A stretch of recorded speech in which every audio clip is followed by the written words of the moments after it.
Here's what you need to know about investors. At a very high level, when an investor meets you, whether it's over coffee or it's in a meeting, is they just want to understand what you do, if you're a fit for them, and if your business has the potential to be wildly successful. So these are the things you need to make really clear.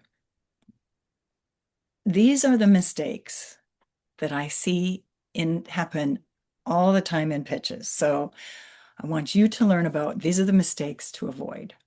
Ready? Write these down. The first one is when investors dive into too much, they're just talking too much about their product. Second is, I call it TMI, too much information. And the third is that the pitch is not engaging. Like the delivery is not keeping investors' attention. Okay, so here's why these are a problem. The first, talking too much about the product. I have seen that founders love talking about what they've built, how it works, these new features that are coming on. And I totally get why. This is human nature. We love to talk about what we're working on. We talk about what we're excited about. We talk about what we're building. I do that too. But here's the thing. Investors don't invest in products. They invest in businesses. And investors are not your customers.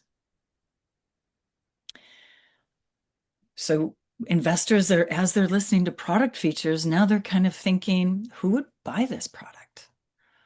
Okay, so how big is the market? Is there traction here? Don't leave them guessing about the things that are important to them. So save that deep dive into product details for a later meeting and talk about your business because that's what investors invest in. Second biggest mistake. Well, sometimes it's the first, depending on the type of founder. Second mistake I see all the time is TMI. Too much information crammed into a pitch. And it's very easy to think that we should put all of the details in our pitch deck, right? We just in case investors want to know this, I'm going to put it in there. And we think it will help investors make decisions. But in reality, having lots of information crammed into a deck or your pitch is kind of overwhelming, right? It's overloaded with information, which means that even if people are trying really hard to pay attention and get it, they're going to miss the key points. And if you're giving that pitch with a lot of information and talking really fast, people stop listening. So here's why you don't need all those details up front, is that nobody invests after one pitch, right? In that pitch that you're giving in that meeting, your goal is to get to the next meeting. Decisions are made after due diligence. So you actually want your pitch to leave them curious. The key here is less is more. The less information in your pitch, the more your key ideas will stand out, and it's easier to be remembered.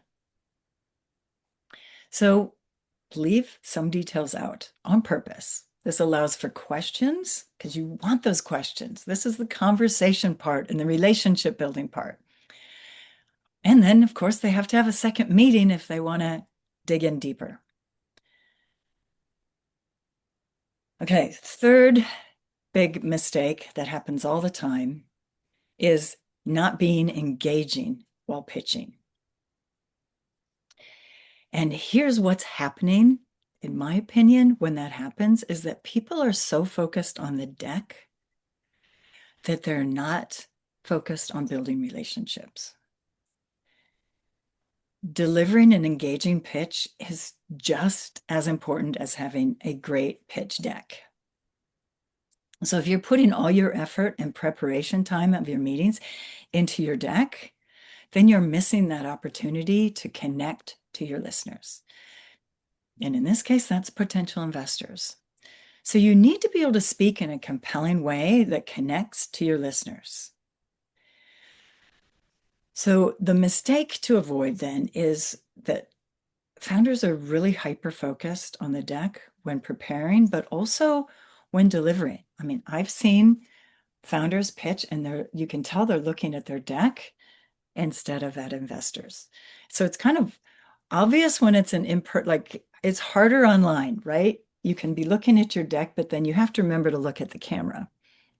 But I've seen founders in person, it can also be bad, turn around and look at the wall.